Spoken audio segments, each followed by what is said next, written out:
လူတွေဟာဘာဖြစ်လို့ဖရာရုပ်ဘွားတော်ရှိမှစိမိပန်းရေချမ်းနေနဲ့ပူဇော်ပြီးတော့ဆူတောင်းနေကြတာလေလို့ဆို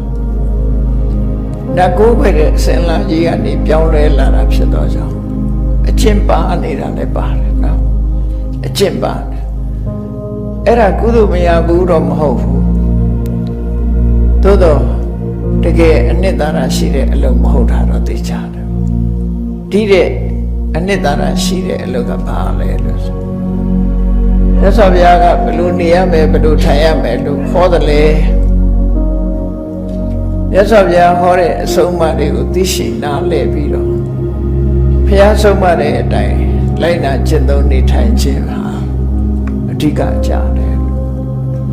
အဲ့ဒါလိုလိုက်နာနေထိုင်နိုင်မှမြတ်စွာဘုရားဟောတဲ့အတိုင်းကောင်းကျိုးချမ်းသာတွေဆိုတာရမှာပဲဖြစ်တယ်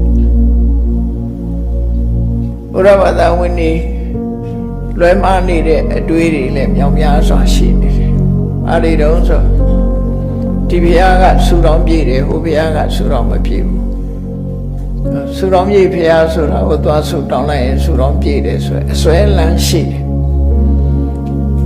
ဥပမာတစ်ခုပြောပြမယ်နတ်ကိုးဝယ်တဲ့လူတွေကလည်း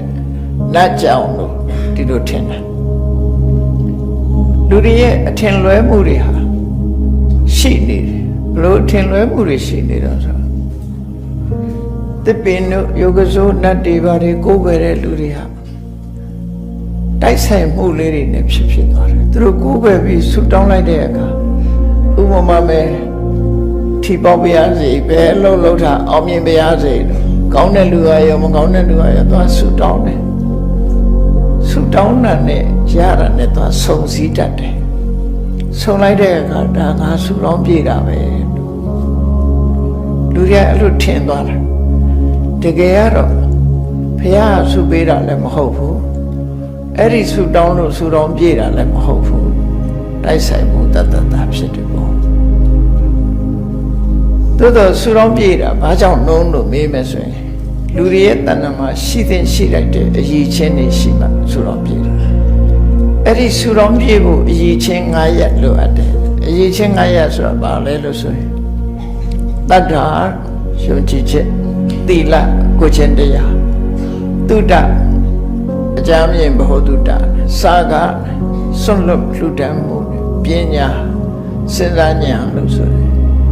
ဒီချင်း9ရက်ရှိမှသူကဆူတော်ပြေတာ